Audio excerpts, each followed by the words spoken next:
Hello guys, pag-usapan lang natin ang breaking news na exclusive nga naman guys pinag-uusapan ng mga netizens at ng mga Katden fans.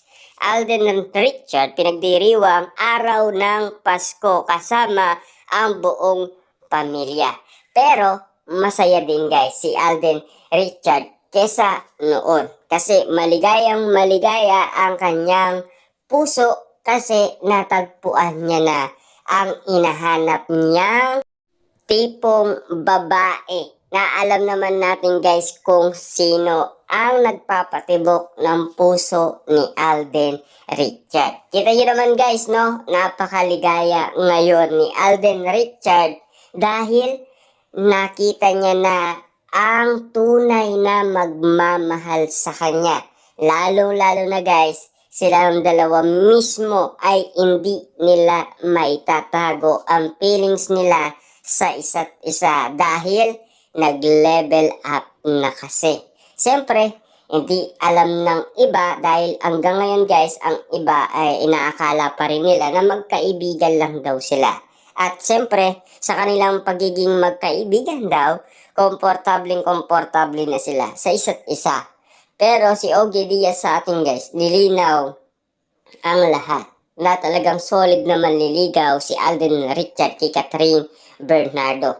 Lalong-lalo na guys, siyempre pinagtapat pa yan ni Alden Richard kay Boy Abunda na siya ay pumupunta. Ibig sabihin guys, yung pinagtapat sa atin ni Ogie Diaz, clear na totoong totoo. Kasi galing mismo sa bibig ni Alden Richard. Diba? Kaya nga naman guys, lahat ng mga issue at intriga na kumakalat nga naman ay binibigyan din nila ng linaw. Kasi paano nga naman guys hindi magsasalita si Alden Richard kung marami naman nakakaalam. At yun ay hindi kasinungalingan.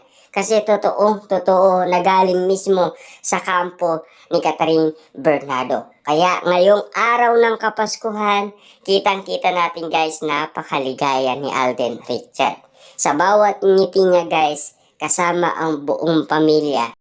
At mas randam ngayon guys ni Alden Richard ang araw ng Kapaskuhan. Dahil kasi alam naman natin guys, random din ni Catherine Bernardo ang araw ng Kapaskuhan. Kasi alam natin guys na talagang nararamdaman nila sa isa't isa yan. Kasi ang daming ayuda guys kahit na si Direk Cathy, in-evaluate nila yan. Lalo-lalo na si MJ Felipe, hindi nga makapaniwala guys, lahat ng nakakilala sa kanila. Kasi iba na ang kanilang kinikilos. Kasi ang inala ng mga netizens at mga Katden fans, ganun din ang inala ng iba. Ibig sabihin lang nito guys, ngayong Kapaskuhan, talagang kitang-kita na natin na sa bawat ngiti ni Alden, may ibig sabihin na. Kasi napakaganda ng ngiti niya. Kasi ngayong araw ng Pasko, mas maligayang maligaya siya at masayang masaya. Bukod sa nakasama niya ang buong pamilya. Kasi alam naman natin guys, kahit na malayo si Catherine Bernardo, nasa puso niya. Diba? Malapit lang. Diba? Kasi alam naman natin, nagkokontakan din sila sa isa't isa. Dahil uling-uli si Alden Richard sa wedding ni Jose Manalo na nagchat-chat kay Catherine Bernardo at sinasabi kung ano na ang ganap. Doon pa lang guys okay na sa atin, 'di ba? At lalong-lalo na lahat ng mga sekreto ni Alden Richard at Catherine Bernardo, dito niya lang malalaman yan. Kaya kung gusto mo malaman yan, mag-subscribe ka na at i-click mo na rin ang notification bell sa bawat kwento ni Alden Richard at Catherine Bernardo.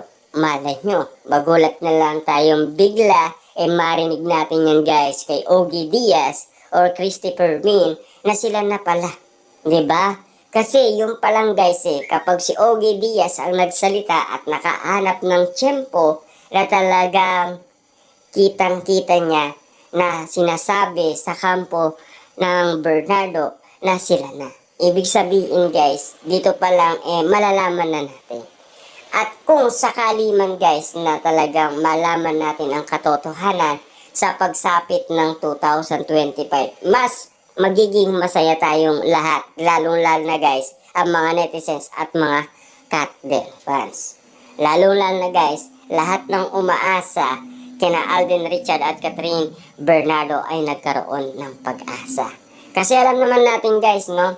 Matagal na yan na-predict. Isa pa guys ang nag-predict niyan at ibang lahi pa. Yung ang una, bago yung mga nasa Pilipinas. Kasi kitang-kita naman natin guys, nag-predict ang mga netizens, mga Katden fans, minanifest na nila yan na talagang magiging sila. Diba? Kita nyo naman guys, no? Ano nangyari noong nagkasama sina Alden Richard at Catherine Bernardo. Madalas silang napapag-usapan.